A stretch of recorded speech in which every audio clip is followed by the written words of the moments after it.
Yo, so Zenless Zone Zero has a lot of drama surrounding it right now, whether the game is good, whether the game is bad, or maybe somewhere in between. A lot of people are saying the game sucks, the game's bad, the game's mid, all kinds of different things. So that's what we're here to basically find out. Is Zenless Zone Zero actually a bad game, or is it just a little bit of clickbait? So let's go ahead and talk about this. I first of all wanted to say that there's people out there right now giving full-blown reviews of this game before they've even been able to put gear on their characters, bro. These people have barely even touched the game, and they're giving full-blown reviews of the game. Now, don't get it twisted. I'm not out here saying you can't give your first impressions of the game. Your first impressions are very, very important, because if the game doesn't present itself to you in a good way at the start, you might not want to stick around for the end game, bro. I can completely understand that. But don't be out here trying to give full reviews of the game when you haven't even barely played the game that much. You're giving a first impression, and again, that's important and that's valuable and that's valid. But don't present it as a full review of the whole game before you've even played the game. This is a live service game. Gacha games are similar to MMOs. Imagine somebody giving an MMO review before they've even reached max level and actually started raiding and playing the game, bro. Gacha games are very similar. You can't even truly properly experience the end game until you've played for a significant amount of time. And I genuinely mean it when I say that. There are people giving their reviews before they've even put gear on their characters yet, because they have barely even made it through some of them aren't even done with the prologue. They're not done with the tutorial, and they're giving full reviews of the game. So I just wanted to say, first impressions are important and valid, but, you might want to actually play the game before you give a full review, okay? So don't get it twisted. I'm not hating on people. I just think that people need to present themselves properly so that they don't give, misinformation or mixed, impressions of the game. Now let's move on to something that is more opinion-based. You either like this thing or you don't. And of course, we're talking about the TV system. This used to be a lot worse in the early closed beta test. It improved in closed beta test 3, and on release, it hasn't, as far as I know, changed since then. And the TV system is just not very well implemented in this game. There's moments where it's pretty fun and good. There's a lot of moments though, I think most of the time, it's not very good because they're just riding it so darn hard. Now, one thing to be very aware of is this is part of the spirit of the game. The TV system works heavily into the theme of the game. I mean, the main hub of the main characters is literally in a VHS kind of store. You are literally building an entire ecosystem around these TVs and around just old movies and things like that. But they don't need to use it as much as they are in literally every single major mode. It's in the main story, it's in the exploration side mission parts, it's in some of the simulation modes. It's all over the place, and they implement it so heavily, and it's such a big time sink of the game. If they just imagine this, right? You're in one of the TV systems, you go in, you wander around the puzzle, and you wander around the map of the TV, going back and forth and doing all these little puzzle things in there, and then you get warped into yet another instance of the TV system where you have to do the exact same stuff all over again, and then again and again and again. Sometimes you're just warping in and out of the TV system a whole bunch of times, and it's super duper annoying. But dude, if they just had us, instead of implement this 4 different times of warping into new TV modes, just one big map where you just go around the whole thing and you get to the end, and then there you go, you're done. That would be a much better implementation of the TV system than what they have right now. It's such a big time sink as it is, and it's not necessarily an enjoyable time sink. It's very generic, and it becomes very, very repetitive and not very, very enjoyable when it becomes that type of repetitiveness. The first times I ever saw the TV system, I was like, hey, this is kind of cool. And then you immediately start thinking, man, this is kind of annoying, right? That we're still in here just doing this stupid TV puzzle system thing. It gets very old very fast. And I just think that they should not be using it as much as they are. If they tried not to ride it so hard, I think it would be a lot more enjoyable for players. All right, so let's talk about the combat real quick here, okay? The combat is one of the 3 main pieces of the lifeblood of this game. Zenless Zone Zero is going to live and die by its characters, its combat, and how well they can present the story to us. That is going to be the main 3 things that we will enjoy in this game, and that will be what it gives longevity to this game or not. And the combat is pretty darn good in Zenless Zone Zero, but I think it should be said that obviously being released so shortly after Wuthering Waves, that's going to kind of hurt Zenless Zone Zero, because say what you will about your opinions on Wuthering Waves, good or bad, you can't really argue with the fact that Wuthering Waves has the best combat system right now in any gacha game that exists currently. It just is, okay? Now, Zenless Zone Zero, I think if Wuthering Waves didn't exist, we would be glazing super hardcore the Zenless Zone Zero combat system. It is a bit limited, though, when you think about it, because there's realistically 2 main buttons that you have during combat, and sometimes you get 2 more depending on whether you have like those other two things charged up. So that's a maximum of 4 buttons you can even push in Zenless Zone combat. And it kind of like forces you to do certain things in certain moments, and if you don't, you miss out on a certain ability that those characters might have. So it kind of like holds your hand through combat very heavily, and so it's not as satisfying in the Zenless Zone combat system as it is in something like Wuthering Waves. But I do want to say that for the mobile players, right, and the casual players, this will be probably even more enjoyable than Wuthering Waves, because a lot of people in Wuthering Waves can't enjoy the combat system as much on mobile because it's too complex for you to even be able to properly play on mobile. It's very clearly meant to be like more centered around controller gameplay and like a PC gameplay, like keyboard and mouse gameplay. In Zenless Zone Zero, like when you play on keyboard and mouse, it practically plays itself. It is so easy in the early stages. Now, once you reach endgame in Zenless Zone Zero, it becomes a lot harder, and you'll have to start really thinking about what you're doing. But in the early stages, it is brain dead easy, even if you're playing on the, like, there's two modes. You can have like story mode or challenge mode, and bro, it is like, even on challenge mode, it is still so brain dead easy in the early stages, right?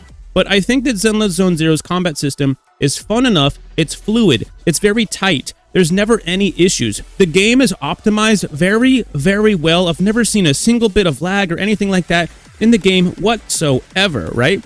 And I think that we have barely even tapped this combat system. I think that there's going to be some hidden tech in this game that will be very, very fun. I actually come from a fighting game community. Like, I used to play a lot of fighting games and more like hardcore games and games like Elden Ring and Dark Souls. That's where I come from, is more hardcore like gameplay and different things like that, like a Super Smash Brothers, for example. In Super Smash Brothers, there's a lot of hidden tech that they never ever tell you about that you have to either learn for yourself or not. So if you're casual, you can just play the game however you want. But if you're more hardcore, you can find out this hidden tech and different things like that that make the game a lot more interesting for those more hardcore players. And Zenless Zone Zero we've already been discovering some of this tech in Zenless Zone Zero. So there's a lot more going on with this game than meets the eye. And so I think the combat system, as we go like further into the game, will be very, very enjoyable for some of those hardcore players. And for the casuals that just want to play either on their phone or whatever, they have that option as well. So let's talk about the story here, okay? Now, Zenless Zone Zero has a very, very deep, very rich and powerful and really, really, really good story. But I don't know if they're necessarily presenting that story to us very well. It reminds me of Honkai Impact 3rd, another game made by Hoyoverse, which has an incredibly powerful and dark, really, really good story. Some of the best story I've ever played in any game, but they don't present it very well. It took like 7 years for Honkai Impact 3rd to sort of get to where it is, sure, but along the way, there could have been some moments where they could have presented that story to us a lot better, and it would have been an even more successful game, in my opinion, if they had done so. It's almost like Genshin Impact 2. But when you look at Honkai Star Rail, another game made by Hoyoverse, they managed to present their story very, very well. It's strange that out of their 4 biggest games, only one of them is being presented in as good of a way as it is, and the rest seem to not present their story very well. But with Zenless Zone Zero, they just dropped a trailer, literally last night, that ties back to Honkai Impact 3rd deep lore, dude. They're connecting characters, they're connecting factions and ships and like all kinds of different fun things, and they revealed to us 7 different characters, very powerful, very important characters that are also lore-wise important, and they may have basically hinted to us a 7 like series plan which reminds us of the Teyvat arc in Genshin Impact, right? And when you look at Honkai Impact 3rd, they took a 7-year plan in order to release a Part 1 for Honkai Impact 3rd. It took 7 years for their Part 1, and now Honkai Impact 3rd is in Part 2. This shows that Zenless Zone Zero has a very, very long-term plan, but they're already giving us big hints that they did not do in their previous games. We're already getting some really, really big hints during week 1 that I think will give us a lot to look forward to that they did not necessarily do with Genshin or Honkai Impact 3rd.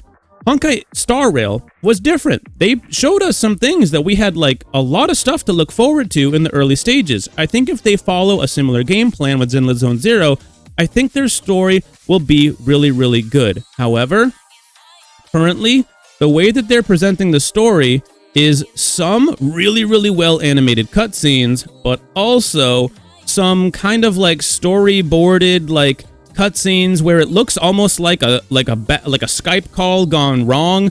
But the fun thing about a Skype call is you're part of that call. You're talking to these different people.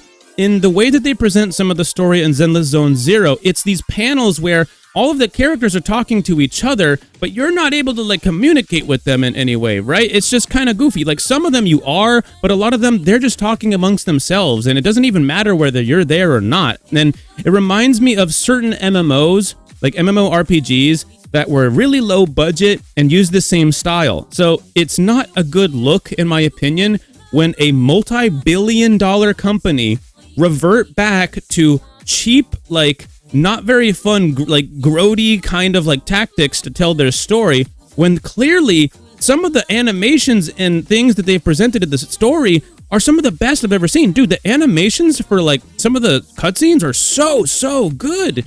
But then they revert to these really, really badly presented story pieces that just aren't that enjoyable. So I hope that they're going to be able to lean into their better, more animated cutscenes rather than giving us some of the main story without even voice acting, bro. Why do we have to read the main story as much as we do? So let's talk about the characters, right? Because Hoyoverse are normally very, very good at implementing characters in their game because that's where they make most of their money, right? Now, I personally think that some of the physical design for some of their characters could be better. Bro, some of the NPCs in this game look even better than some of the actual playable characters, which is crazy, dude. Now, that's not a diss to the main cast of characters. That's actually a positive, I think, that Hoyoverse has tried to make their NPCs look a lot better. I mean, bro, if you've played Genshin Impact for any significant number of time, you've seen the same NPCs rinsed and repeated over and over and over again. Who even are these? It looks like the same dude everywhere you go. Every single person you talk to is the same person, just with a different colored hat. You know what I mean? It's kind of lame. But in Zenless Zone Zero, it's a lot better. There's a lot of very unique and very very good-looking NPCs in this game, and I think some of them actually kind of look better than some of the main characters we have in the game right now. Now, obviously, it's still 1.0. We're going to start seeing some really, really cool-looking characters come out as premium 5-star characters as the game goes on, so I'm sure my impressions of this will slightly change. But again, I think that the characters are very, very good in this game. You got Ellen, which looks great, bro. You got Nicole. Dude, even Billy looks cool. I wish his gameplay was better, but Billy's a cool-looking character.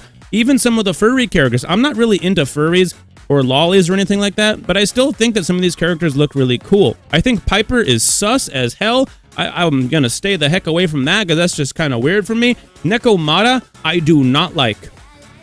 I know I'm gonna get hate for that. I know some of you just clicked off the video for that, but it's just my personal opinion. Nekomata is a good character in combat, but personally, she's just annoying to me, right? And I like cat girls. I like cat girls. That's kind of one of my things, bro. But this 12-year-old annoying, I don't know what it is, man. You can like Nekomata if you want to. That's fine, okay? She just bothers me. That's it. But I think even characters like Ben and Lycan, which are full-blown furries, I'm about it. I think they're cool. I think that they're pretty darn cool characters. Bro, Ellen, the premium character that's out right now, what is going on with that, dude? Oh my god, that's crazy. I'm into shark girls now, apparently. I didn't know that, but now I am, apparently.